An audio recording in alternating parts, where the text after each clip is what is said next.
Welcome to Human Risk, a podcast dedicated to the understanding of human behaviour as a risk. Here's your host, Christian Hunt. Hello and welcome back to the show.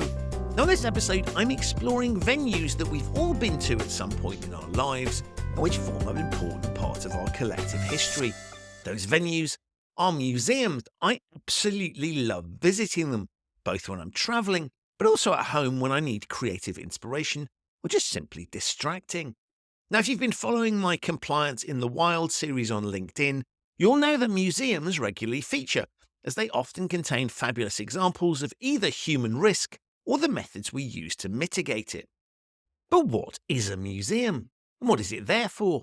On the face of it, the answer seems obvious. And yet, a museum can be a wide range of different things, from a building where something significant happened or still happens, to a collection of classic cars or celebrity memorabilia, from a gallery full of art, or just a space that's temporarily displaying something of interest. Now, as a visitor, the only thing I really have to think about is which museum to go to.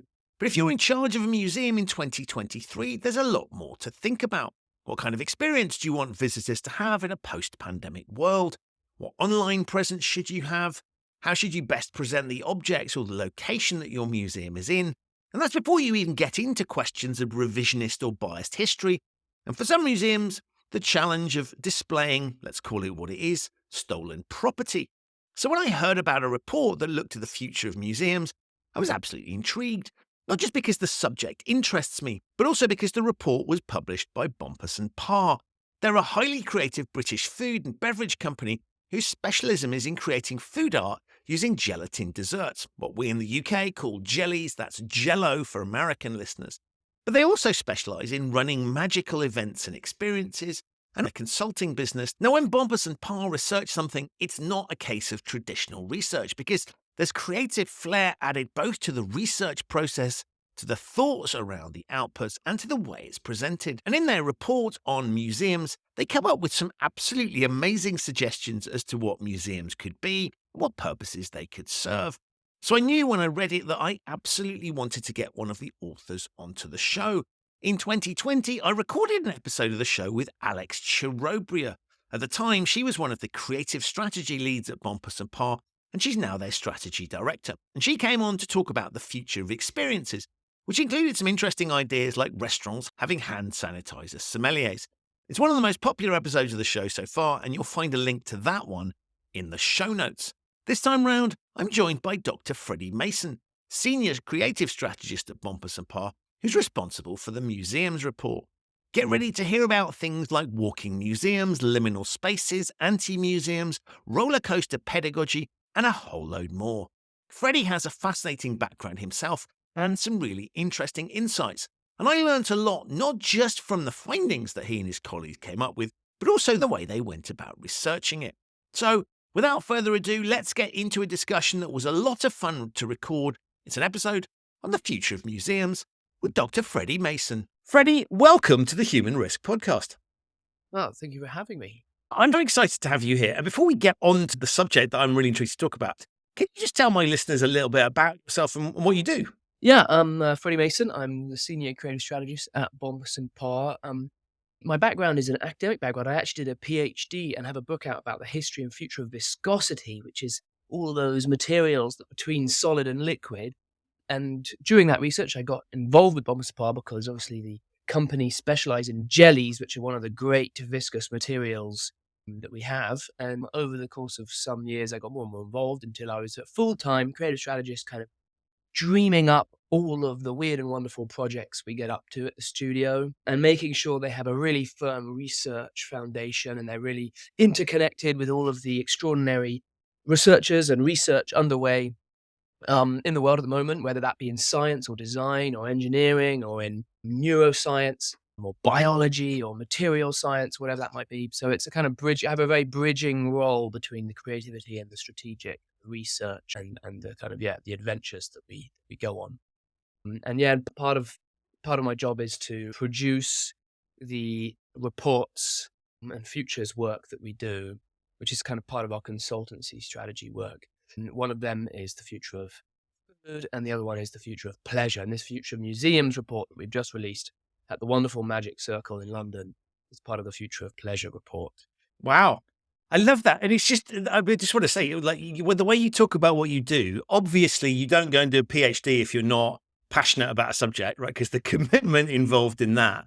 But it just comes through in the way you talk about it. And it always struck me that what Bompas and Parr do is, it's almost sort of Willy Wonka-esque in terms of the sense of fun. And that interconnection between, that's not even a word, but interconnectivity between creativity and science. And I'm fascinated from your side. Is that a big leap for you, or with your scientific background, or was there always that sense of kind of fun and wonderment in your studies and research? When I say I had a background in viscosity, it was purely from a kind of cultural, artistic. I'm not a scientist. I have no technical training in the kind of material science things, but it is firmly placed within, that intersectional moment between the science and the arts, and which did draw me to Bompas and Parr, certainly, which is what the studio do a lot of, which is bringing out the artistry in science and bringing out the science in artistry, if that makes sense, that all artists are somehow researchers and trying to get to the heart of something in some way, and all scientists are creative and imaginative. And actually that marriage is very, very natural, and has a lot in common, even though we often think of them as opposites. So that's what Bompas and Parr do, and have managed to build a company out, which is really fascinating, in a commercial space, but also in a kind of public sector space as well. We work between lots of different kinds of clients, different kinds of projects.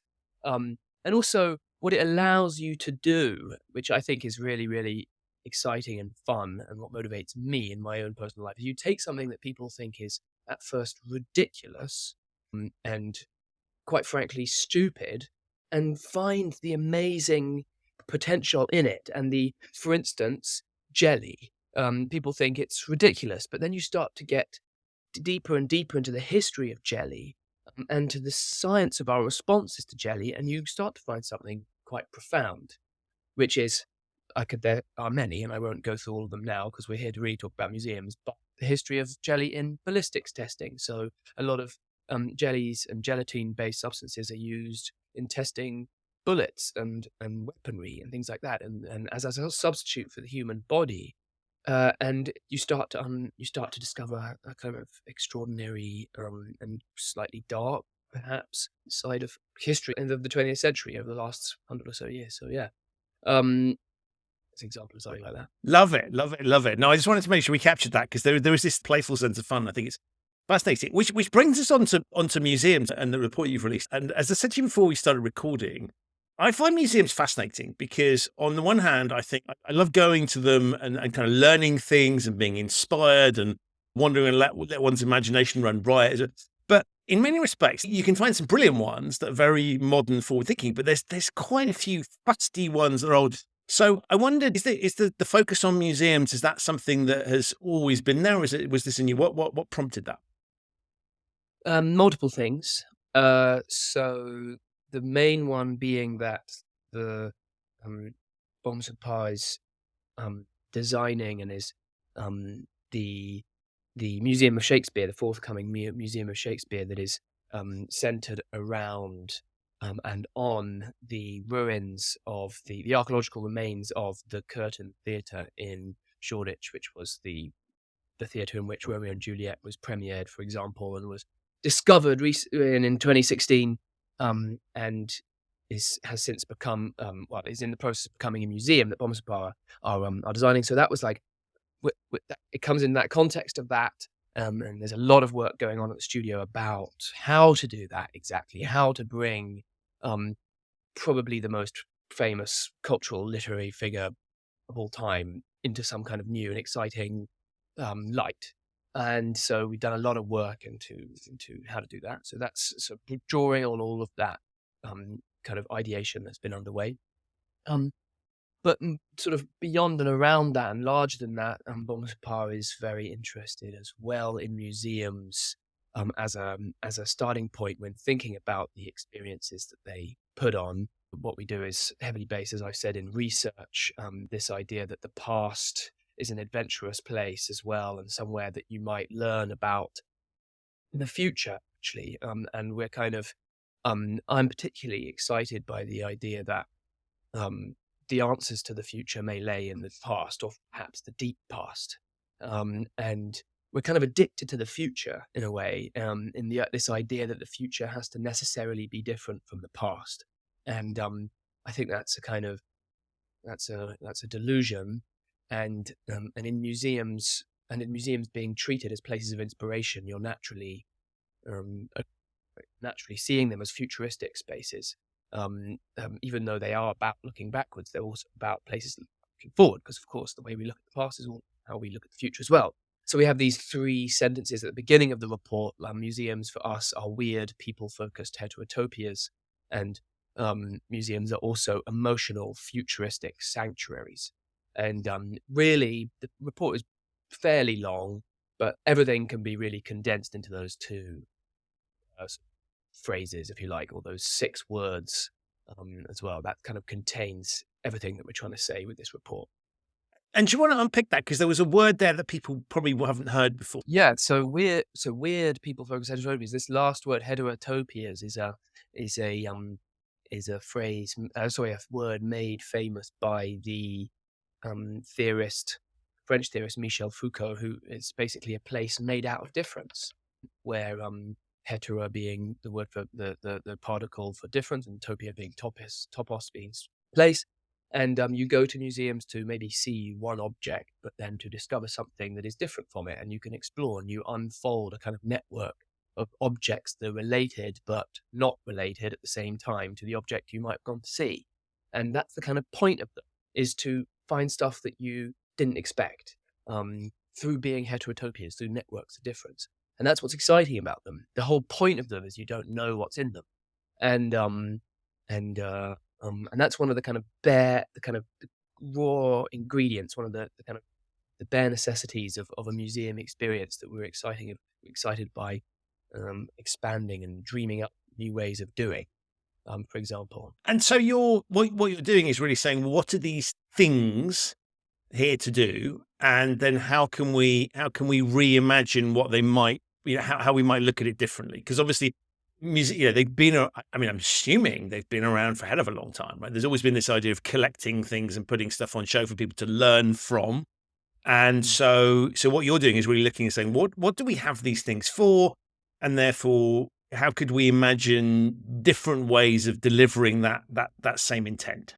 Yeah, absolutely. Yes, museums are certainly at this point in time, which is another thing actually that inspired the report, at a moment of transition and a moment of shift, which is simultaneously a time of immense openness for museums, particularly in the UK and particularly in Britain. There is this feeling that museums haven't been completely honest with us, and about how they've acquired their collections, and that they were, and the kind of consensus really among the people who work in the sector is that the time is now to really reinvent how we display these collections, particularly in places like the British Museum, of course, with the sense that these large parts of the collection were quite simply stolen. But when you start to confront that reality, you also have to come up with new ways of doing it, new curatorial techniques and strategies. So it means that whilst it's a time of reckoning, it's also a time of opportunity. And so we, and then the interviews that I did among kind of people working in the sector, might be at the V&A or the British Museum or where it might be, it wasn't really questioned that this was the case. This is really, there's no real resistance. So what we did is we split up our idea of the museum into our idea for the future of museums into 6 kind of predicted territories in this report. First being polarized personalization. So that's all the different ways in that collective and personal experience will be treated with museums. And then the next one being about storytelling and how museums will decide and to tell stories in the future, and the importance of storytelling, and the shape that it gives to our knowledge, rather than simply imparting knowledge on us. It becomes a storytelling medium more and more.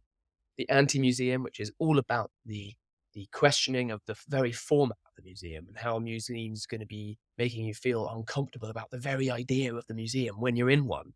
The ultimate date museum was another one of our sort of predicted territories about dates, about love, about going on romantic like encounters in museums, like dates basically, but also about stimulating togetherness and how museums will activate new kinds of group experience. And then roller coaster pedagogy is our fifth one, which is all about how fast can we experience museums, and will there be drive-through museums, and will there be roller coaster economic fun fairs, and things like that, to really cater for the kind of speed at which people need to learn and absorb things these days. And then endless in-betweens, which is our sixth one. All of this is available on our website, of course. And endless in-betweens is all about the liminal spaces in museums, such as the toilets and the corridors and the stairwell and the back of house spaces and things like that, how they might come into the show, and also a sort of little bit of a deep dive into the weird trends of in-between spaces going on online at the moment, called backroom, and all this kind of sort of vaguely creepy stuff that goes on online about. Well, I could talk about that in a minute. Yes, so that was there. These are our six.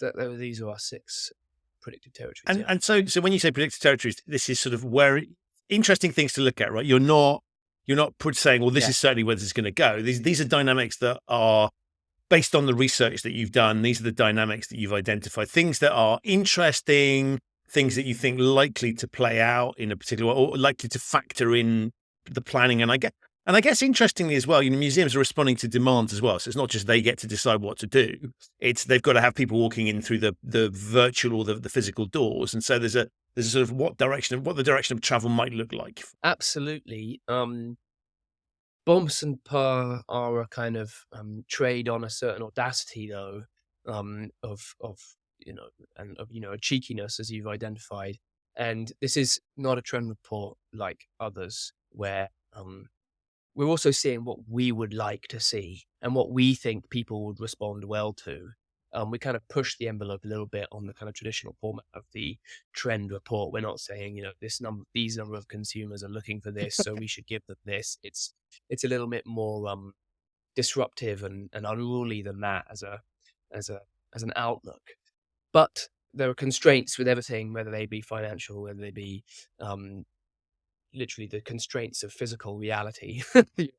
And we're hopefully responding to those and delivering provocations and inspirations and predictions for things that would be commercially viable, would be interesting to people, but also exciting simply from a human point of view.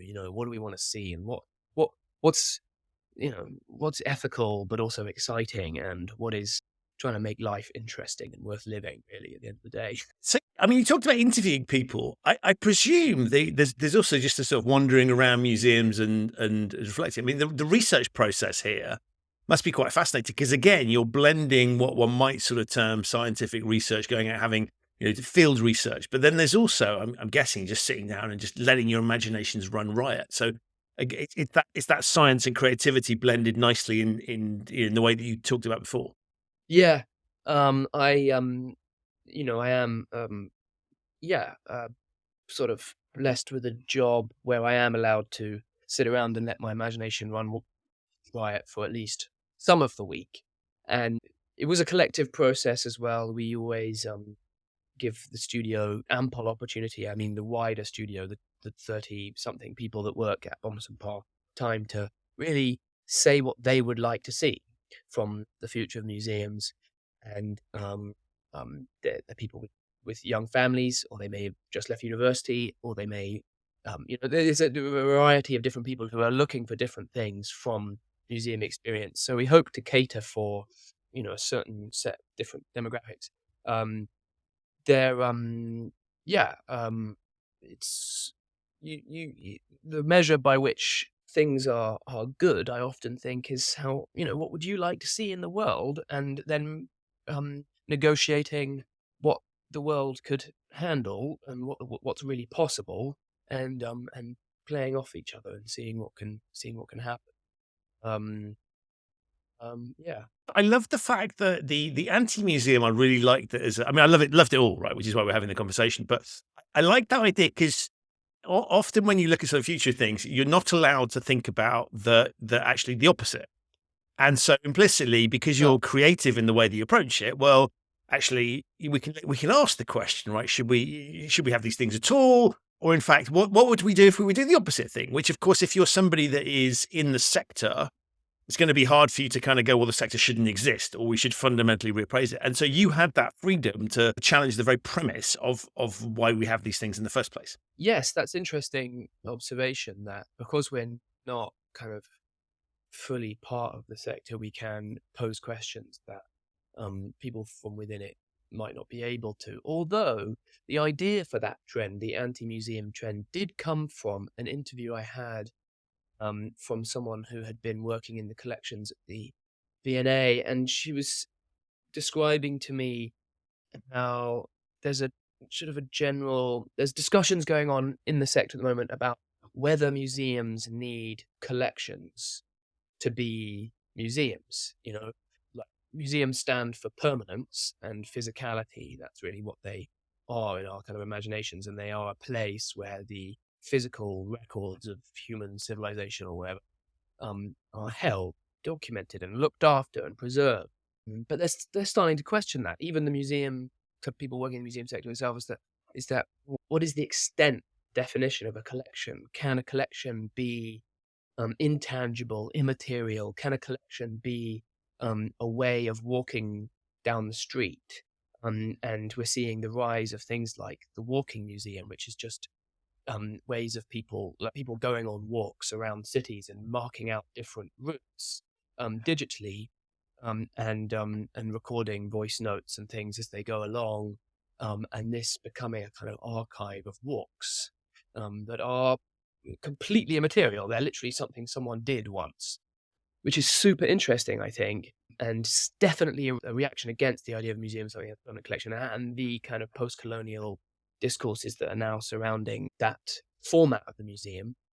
But things also like that, there are also sort of amazing designs by speculative architects for museums that melt in the rain. They're made out of materials that you can go and visit, and that will slowly, eventually dissolve and turn into the earth, and will have a very, very limited sell-by date, and that's really the point of them.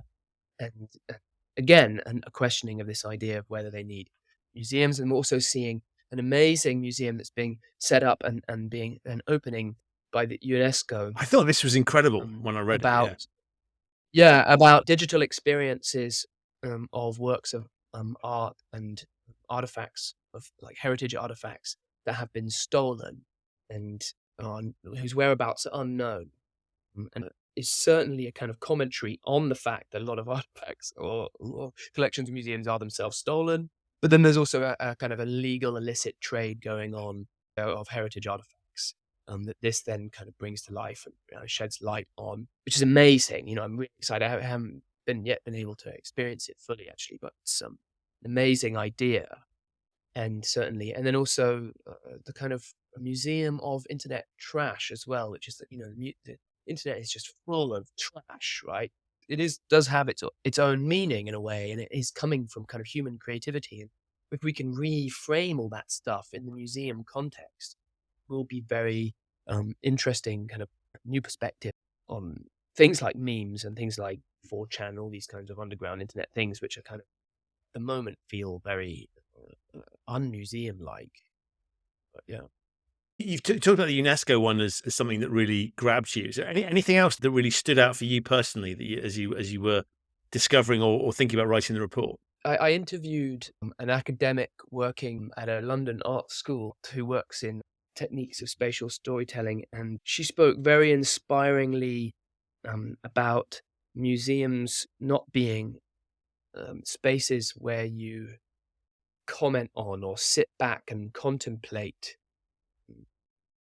society, civilization, places where you get actively involved in it. And she said with her students, if they ever talk about spreading awareness It's a no-no already. Spreading awareness is from the 90s. It's like what we need now is we need museum spaces that actually go further than that and become prints for another world. When you go into a museum, you literally relate to people differently, and you literally you start to think differently about the money in your pocket, and they get under your skin in that way, rather than you sitting back and being told by a guide about some object that sits behind glass, and about something that happened in some distant land at some distant time. No, they have to really make you behave differently when you're in there.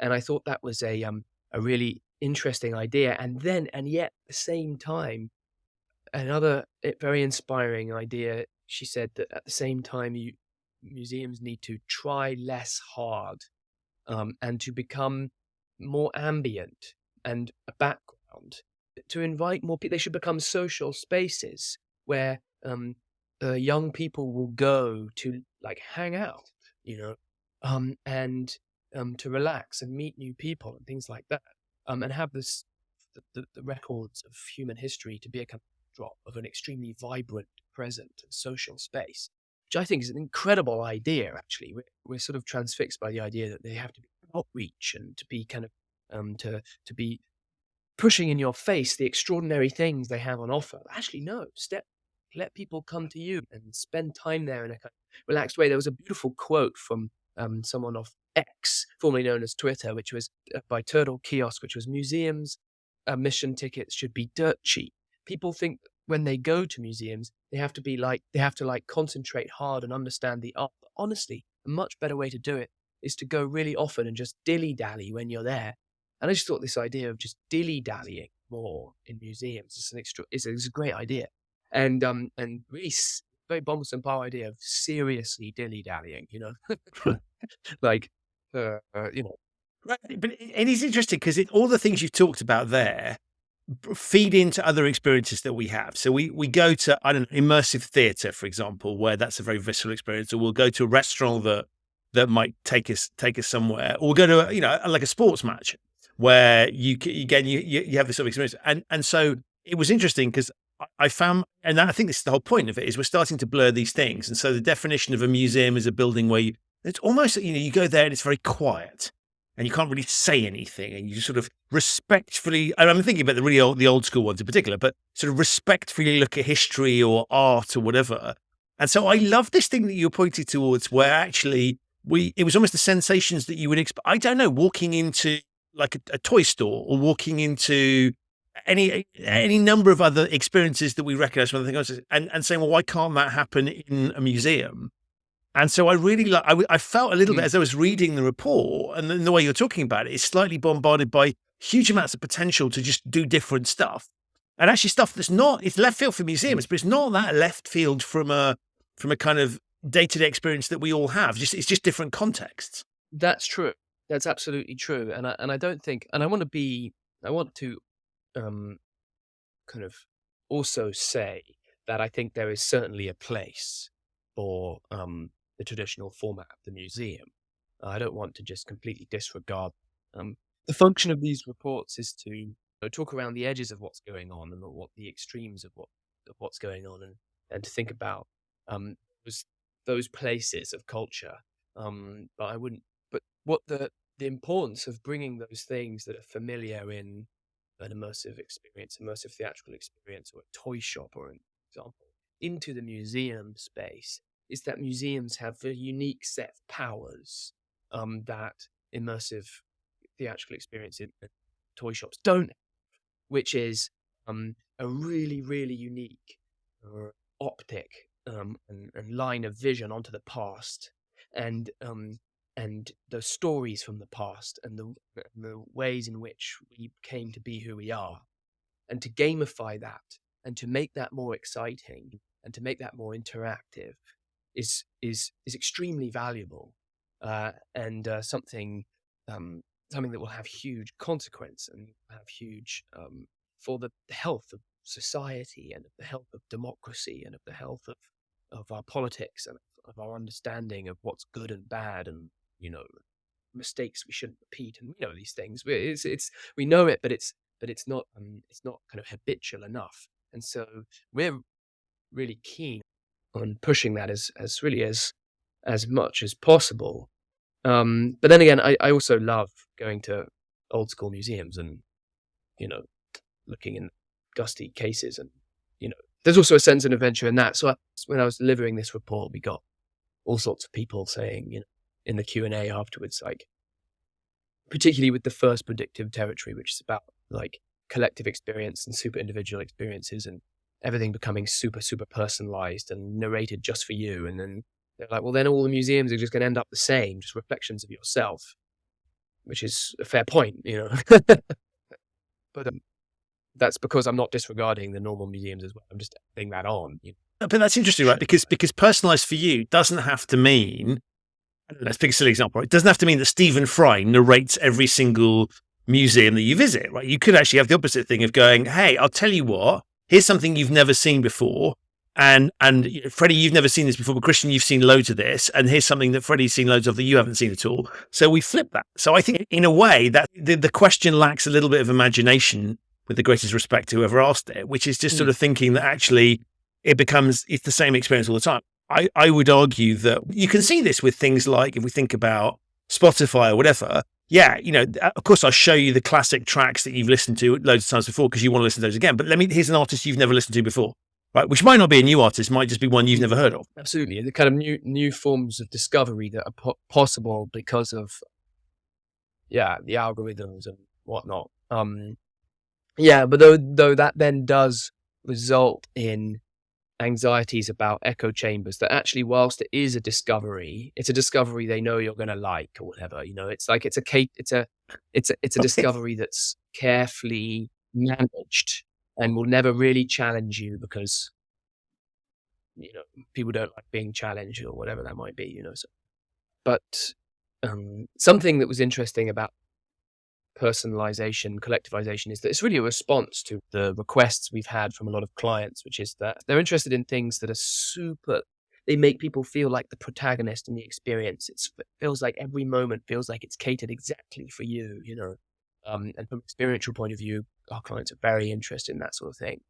And then they're also interested in how can we make people feel super connected to the world, just like, and that make these communities of our consumers or our audience or whoever that might be, that it feels immediate and they feel completely part of, and people, it just seems to me that at the moment, from an experience point of view, people are interested in these extremes for whatever reason. And for example, people aren't interested in reinventing the cinema. The cinema is like there, it's good, it works, right? But the cinema is not private and it's not collective. It's like somewhere in between. It's like in the middle. You go to a public place and you watch something, you're on your own, but you're with people. Like that works. It's great. And let's not do anything to it. Let's not mess with it. It's amazing. But then there are sort of, what are we going to do with the dreaded VR headsets? Have they got a future? And where do they exist within the personalization, collectivization kind of spectrum? Because interestingly, what happens with VR headsets is that they're very private. Obviously, you're on your own with this television screen on your nose, as Elon Musk says. But all sorts of weird psychological things happen where you and your body kind of disappear and you kind of enter this kind of disembodied state when you're experiencing them. So whilst it's very private, it's also very disembodied and very collective. And there's like some research going on, which I talk about in the report, about all the kind of ego death experiences and of the recognizing of yourself in others' experiences that happen as a result of VR. And whilst VR hasn't got the greatest rep at the moment, perhaps that's a way of kind of reigniting it, maybe to get people to see it from that point of view. I don't know. It's all quite abstract, this. I appreciate we can get some more detailed nitty gritty if you like. What's interesting here is that it's a unique opportunity to take things that might not work from a commercial perspective. And obviously museums on some level, they have to sustain themselves. But what I think is interesting is I was reflecting as you were talking, there are certain privately owned ones, you want to get as many people through the door, but other ones are just there because they're funded by the state or donors because it feels like the right thing to do. And so it strikes me actually that there's an opportunity there to do things that might not be commercially viable in another context. And so So you can play with, to your point, technologies where you might go, well, nobody's going to buy that, but actually that could be. They can take some of these things that aren't necessarily successful in other contexts and just play a little bit. And so I like this idea of sort of technologies that might not have been adopted as widely. There may be some use, and they have the freedom to play with that. Yeah, absolutely. I mean, the kind of arsenal, the cultural clout that museums carry do make them very exciting realms of experimentation that then may become, as a result, commercially viable. I mean, I don't know if you go to the Wellcome Collection exhibitions ever, but this is kind of perfect example of a place that doesn't need to put on commercially viable exhibition, because the Wellcome is just so established and connected as it's kind of from a historical point of view to the world of medical research and science and health, these super important things that we all need and immensely valuable, then gives it this kind of this zone in which it's able to play and that zone it's able to play in is its museum, right? Is its storytelling powers and stuff. And partly because it's got this extraordinary collection that it can just dive into every few months and say, I know, let's do an exhibition about milk, let's do an exhibition about beauty, let's do an exhibition about, and they have this sort of this playground which is supported by something that isn't quite so playful necessarily. But I went to a couple of weeks ago, went to the Science Museum archives in Swindon, held in the most extraordinary place in these aircraft hangars, old World War II aircraft hangars, where they've recently moved all of the Science Museum archives, and you walk into these enormous rooms you can't see the end of them. They look like Amazon warehouses, and they are just full of wild things, like things you could never imagine, like special kinds of isolation booths used for particular kinds of therapy, and some of the objects they have there, they flew there. They literally flew them into the archives because there are all these different weird kinds of flying machines, and they flew them to the archive and landed in the archive. So big. We were there to see a jelly tester. Like as I was saying at the beginning, jelly testing is a fascinating history, and they're realizing when I was talking to the collections manager there that they have this is an extraordinary space. It's just completely unique place of exploration and discovery, and that they should have sleepovers for kids in this place, obviously supervised and stuff like that. Yeah. Where they can just sleep among. I wish I could show some pictures right now of this, because it really blew my mind, I tell you. And all of the medical models for ears, they had shelves and shelves of ears. It was extraordinary. Yeah. So I think I may have got. No, it's brilliant. That's fascinating. Yeah. No, and that's kind of the point of the show, is I really want to just sort of understand your, I guess, just get into some of the ways that you were looking at this, because I think the conclusions, as I was reading them through, I was thinking, well, that I can sort of get there logically, but you've got there creatively. And so I love the fact that you've had, which is why I think it's just fascinating the way you go about doing the research, which is, well, we'll just sort of see what we can find and have conversations and use our imagination. And I think what you've just talked about is a really good example of, because if you approach it logically, as sort of said, should we go and have a look? Well, possibly, but I love the way we will, because we can. And so I think it's almost your point around the child sleepover. It strikes me very much there is a childish playfulness to the research, which is just, let's just sort of wander around. And it might be a complete waste of time, but we might learn. I mean, arguably it won't be a complete waste of time, because you'll learn something. But you're setting out, you're not trying to prove a thesis, I guess. You're just sort of wandering around slightly wide-eyed to see what you can discover. Yeah, well, the thesis that there is a thesis, actually, but I mean, the thesis is that museums are really important, and we're not doing the format justice. That's because it comes from a love of museums, and because I can imagine if you hated them, right? That'd be the worst thing ever. hate museums. So I think they're a terrible idea. Let's go research that. Yeah. That's a good point. Yeah. I always remember when I was at art school, they used to, the tutors always say, when you're struggling with your work, they're like, well, how could you break it? How could you make the idea not work? Like, could you do to it to ruin it? And you're like, that's so good. You think of all these ways in which you can ruin what you were doing. And then you could start to see what's important, what's good about it. And this is kind of what we did in museums. Like, how could you make museums rubbish? How could you make them places you just didn't want to go at all? And then you start to see what you want to save, and then what you want to keep and what you want to build on, and also use the commercial sensitivities we have as the studio to know what could work. I do want to stress that, because it is an important part of what we do as well, is like responding to a kind of desire and a need in society. Like I got into thinking like these stats on, loneliness in the UK, like how lonely people are and stuff, like serious stuff, like 1.6 million people say they're lonely almost always or often, it's awful, it's just terrible. And the fact that all of the after school clubs, the youth centers have closed, like 70% of them have closed. These are wrong statistics. You have to go to the report for these, but a large number of youth centers have closed. And you think, like, what are people meant to do? Where are they, especially young people, like, what are they meant to do? And they're bored. Right, because the demand for these things hasn't suddenly evaporated. Right, yeah. No. And not only is there a huge need, there's just a huge need for that to be fixed or to be accounted for in some way. And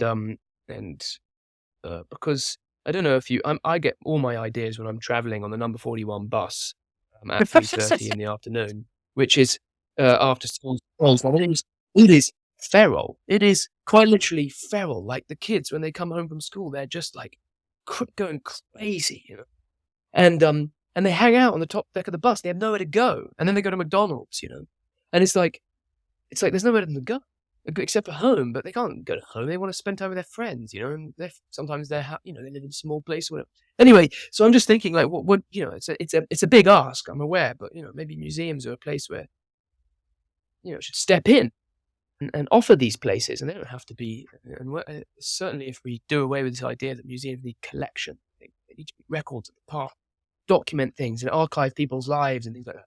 But this is really kind of revolutionary stuff I'm talking about now. But it's just the desire behind it, It's just the impulse behind it. But I think I love it, because I think it's looking at what do we need as a society. So this is not a commercial discussion. This is just like, well, let's just have a look and see what do we need there, and how can this space that we have provide it. And so I think it's very societally minded, but it's imaginative. And I think often when we look at solutions nowadays, it comes down to how much does it cost.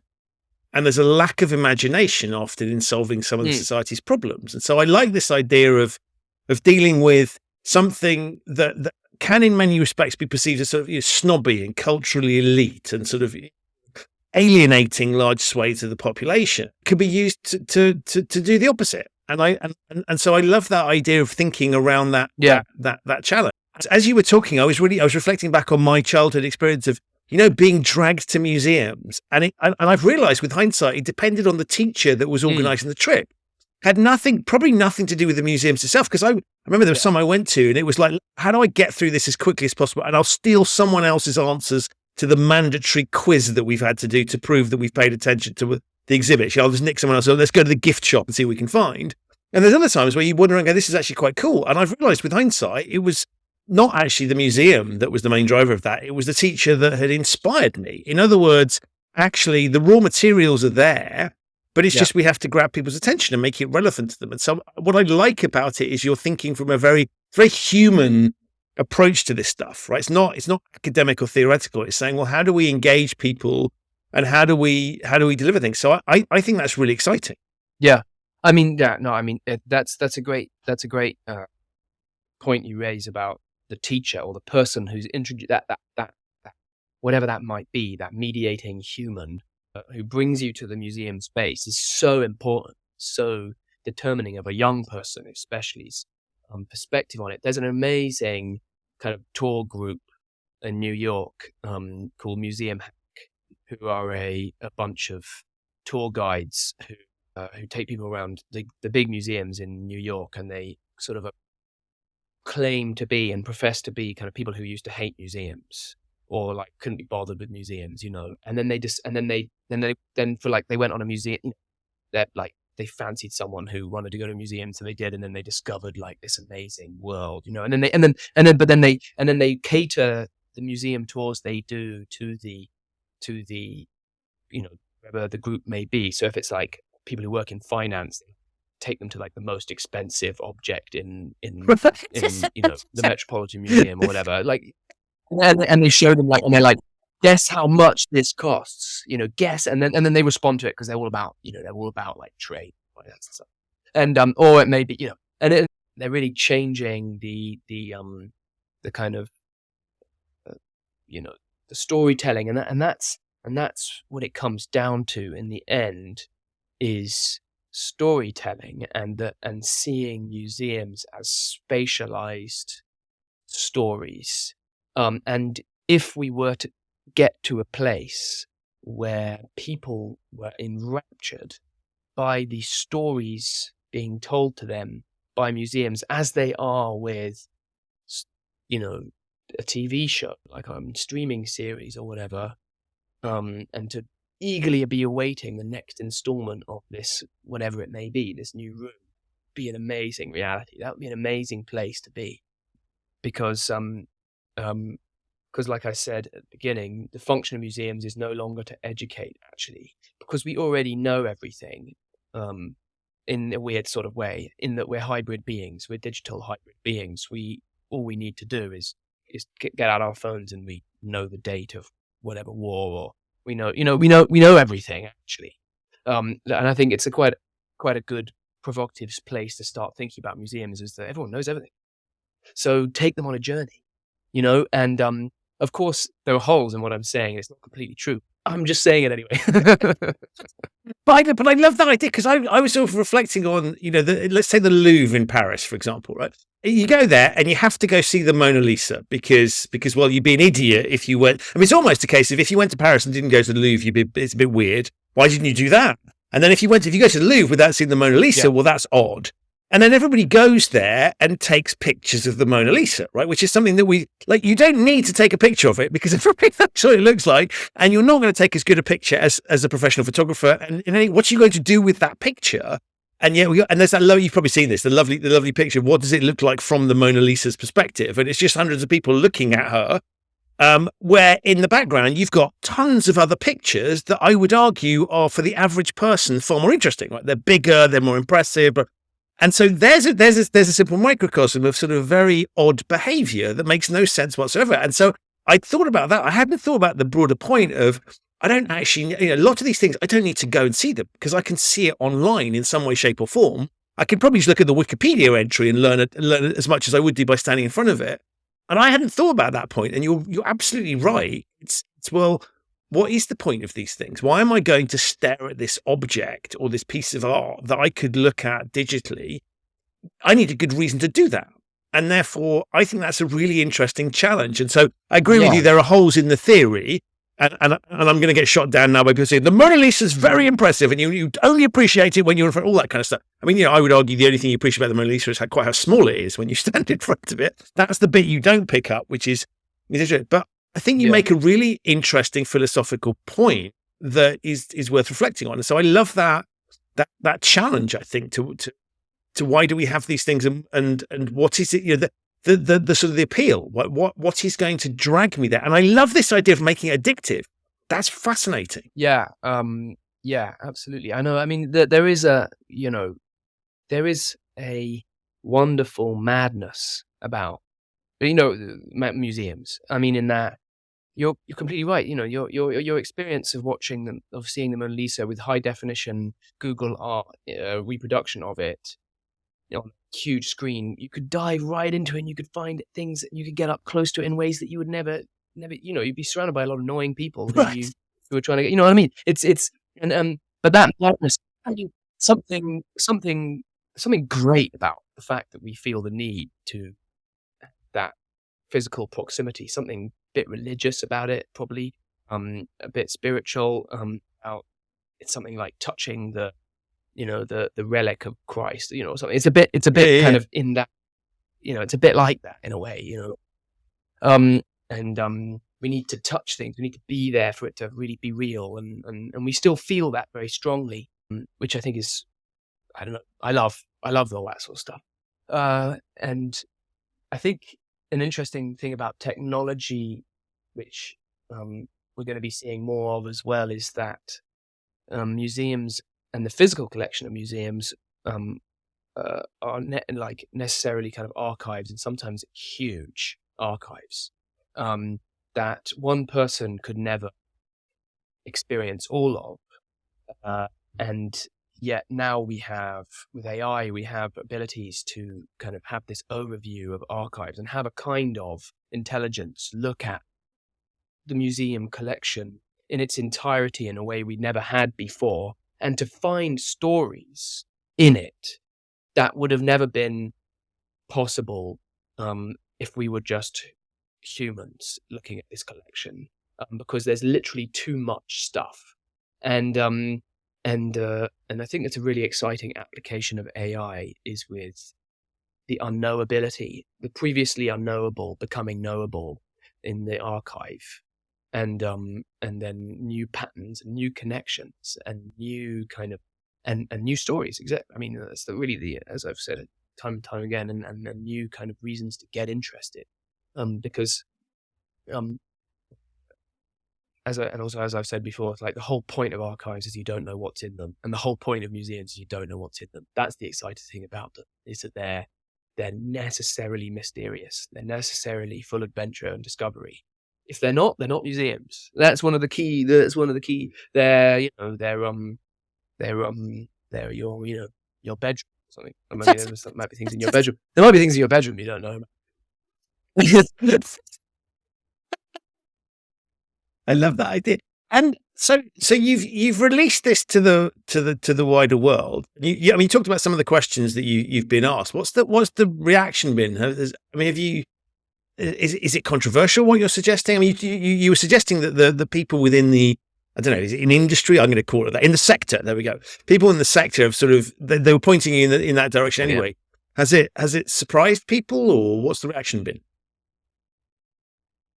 No, the reception has generally, let me think. Yeah, the reception has generally been very positive. People generally respond really well and to the kind of outlook and the attitude that it has, that you've recognized in it, and that's purposeful and it's designed that way to make people feel excited, and for people to realize that there's a kind of satirical bit going on sometimes, and a playful bit going on, but then a serious thing, to move between these different modes quite easily is a kind of thing people often enjoy. But I think out of the responses we've got, and the people picked up mostly on the kind of not childishness of the report itself, the role children play in the future of museums. Yeah. And get children more interested in music. Written in crayon, right? Yeah. We did the first drafts of the report with a big paintbrush on the wall of the studio. But honestly, I could believe that was true though. Because I would believe that there was some creative genius behind it. But so we'll leave that image. Sorry, you were expecting people with children a key part of this. No, just this idea of that problem you identified, you described when you were a kid, like being dragged around the museum. People were searching in the response. There are a few people searching for, like, what are the precise applications of what you're saying to that moment. Like, give us some sort of concrete suggestions for how to deal with thing of children unwillingly being dragged around museums. And it's interestingly, the Museum of Childhood, which is part of the V&A, has been rebranded and kind of organized and curated as the Young V&A.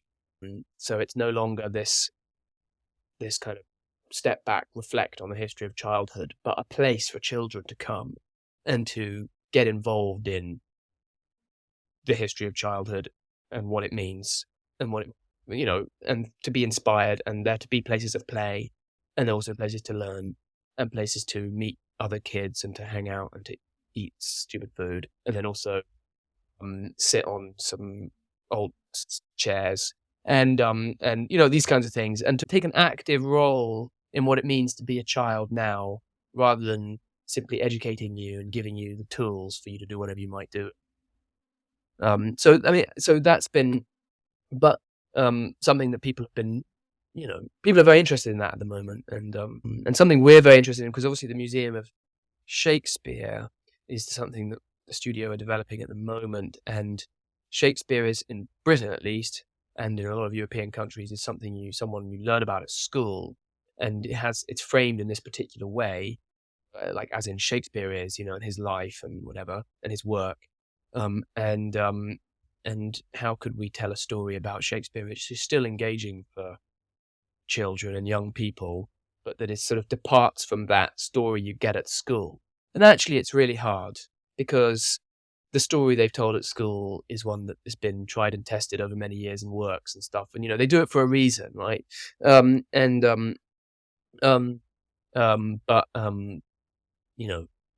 I won't go into any detail. I don't think I'm really meant to go into any details exactly what we've got planned, but I love that idea of if there's a prevalent narrative there, and there's no point in going to a museum just to have that rehash. I mean, there'll be a small number of people, relatively speaking, right, for whom it's new, and therefore who either weren't paying attention or come from overseas or are not familiar. But I love this idea of there's a prevalent narrative there, and there's no point in rerunning that, right? So we need to find a different way to engage people. And of course, if you're looking at a sort of historical museum, you can't sort of go, we're not going to tell you what happened here. We're just going to move and try and stimulate you, right? So there is a need to explain things for people that might be coming at it fresh. But I love that idea of taking what we might think we know about something and disrupting it a bit and saying, well, how do we grab your attention in a different way? Because you don't need to, back to my traumatized childhood, you don't need to relive that.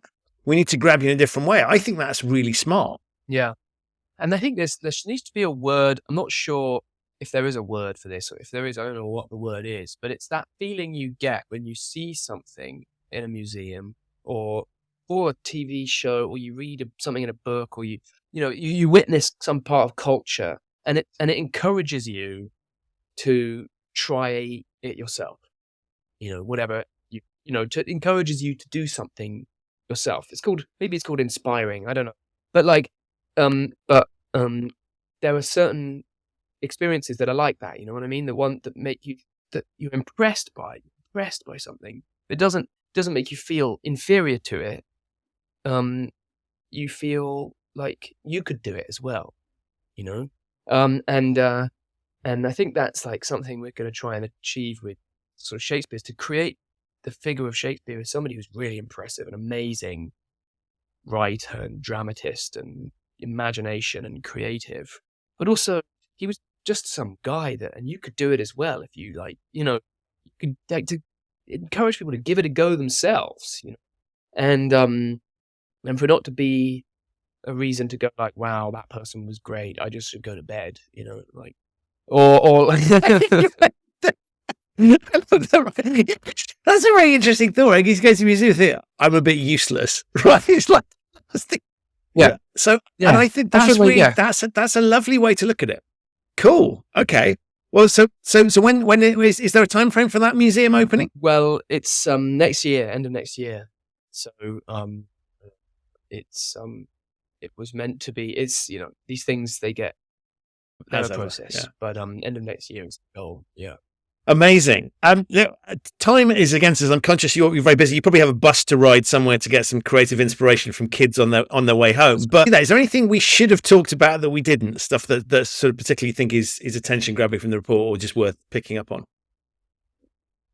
Well, I mean, I feel like we covered a great deal. It's been extremely fun. I guess one of the things we didn't cover was the in between spaces in museums. So the idea is that there's been this kind of emergence of interest in liminal spaces online, with this online phenomenon of the back rooms, which is just literally like people exploring empty, eerily abandoned in between spaces like corridors and waiting rooms, and they're kind of digital like versions of that you explore online. They're kind of institutional spaces that really have no hope of ending or anything. They just go on and on endlessly.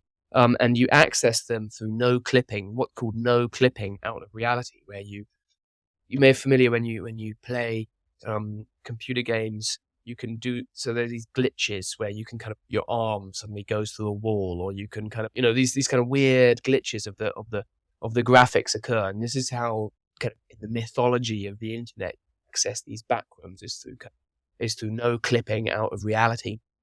And it's just sort of got me thinking about liminality in museums and digital and physical spaces, but also we've seen the emergence of like the outer net, which is this place in central London, just by Centre Point, which is a kind of a public space, but it's also a kind of an institutional space. It's kind of outside, it's kind of inside, that you kind of come across as you're shopping, but then it kind of absorbs you in its kind of, in its digital expanse.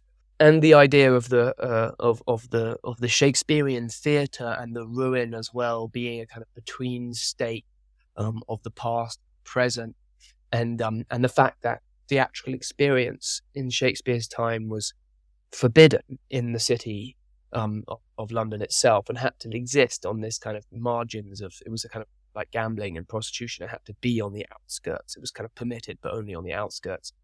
And then we have things like the Line, the new city being built in Saudi Arabia, which is literally going to be a corridor of a city.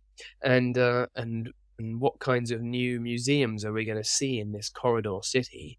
Are we going to see corridor museums? And of course, the Vasari corridor, the most beautiful corridor in the world, which is Florence, which leads the Palazzo Vecchio to the Palazzo Pitti, is a corridor museum, which is reopening this year or next year, I think now. And it's going to be, you walk down this corridor and you're surrounded by paintings of kind of great value and artistic merit. And I don't know, it just got me thinking about what kind of curatorial challenges there will be in these kind of to corridor museums and to line museums. It's a different idea to the exploration, the non-linear, the archive. It's literally A to B. And how that's sort of just an exciting sort of format architecturally and design-wise.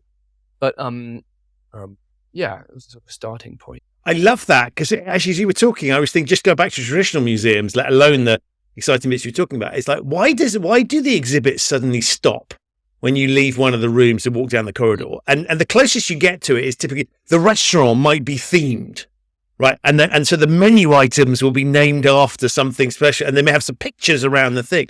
But I love that idea of just saying, well, where are the limits of the museum within the building that's there? And so that's just thinking about what you could do within the traditional space. And so I like this idea of taking things that shouldn't be museum. Corridor, a great example. Well, corridor is just to get you from A to B until it isn't. And as you point out, Vasari is the great example of how to turn a functional space into a beautiful one. And so I love that idea of just question, where did the proverbial walls of the museum stop, and the rooms and the exhibits and I think traditional museums do have this thing where it's like you go room A, and then you go to room B, and you go to room C. Well, what's in the gap between them, and why can't we play with that? So I love that. I think that's a really smart way of looking at it. So I'm looking forward to you curating some fascinating exhibits in places I won't expect to see it. Which I think, Freddie, is the perfect way to finish the episode and say, look, thank you so much for writing it and all the work you've done. I know it's a labour of love and fun for you all, and But it's just an incredible read and really mind-blowing. And so you've opened my eyes, both in the report, but also on the episode. Just some of the ways you think about stuff, I think is just fascinating. And I wish we had more people thinking in those terms. And above all, thank you for giving me the perfect excuse for being childish and playful. I think it's a very powerful lens through which to look at the world, and we often forget that. And so I think that's marvelous. And I think some of the social dynamics you've talked about as well, I think are really, really important. So for all of those things, thank you so much. Before I let you go, tell people how they can find out. If they want to read the report, where can they get hold of it? Yes, very simple. You head to bompasandparr.com. And it's easily accessible, downloadable from a little link there, and it's all yours. And all the other reports. Amazing. To help people, I will put links to all of those things in the show notes. But all that remains to say, thank you so much for your time. You've been an absolutely fabulous guest. Thank you very much for having me. It's been a pleasure. So that's it for this episode of the Human Risk Podcast. My enormous thanks to Freddie for appearing and to you for listening. To find out more about Freddie, his book, the research that we talked about, and the other projects that Bompas and Parr are involved with, have a look in the show notes. There are links to all of those there. If you want to listen to the episode featuring his colleague Alex Chirobria, you'll find a link to that in the show notes as well. And you'll find links to a really interesting episode with Professor Tom Schussler. He runs a museum in Bremen in Germany, which deployed behavioural science in a really interesting way to try to increase visitor numbers. If this is your first time listening to the Human Risk Podcast, welcome. You can subscribe wherever you get your quality audio content. It's available on all of the major podcasting platforms. To discover episodes that you might have missed, visit humanriskpodcast.com. I'll be back with another episode of this show very soon. But in the meantime, remember that if you're at a loss as to what to do, then you could do a lot worse than, in Freddie's words, dilly-dallying around a museum near you somewhere. Something I do quite frequently, and I find it quite relaxing and also quite good as a creative source of inspiration. Thank you so much for listening, and I'll see you soon on the next episode of the Human Risk Podcast.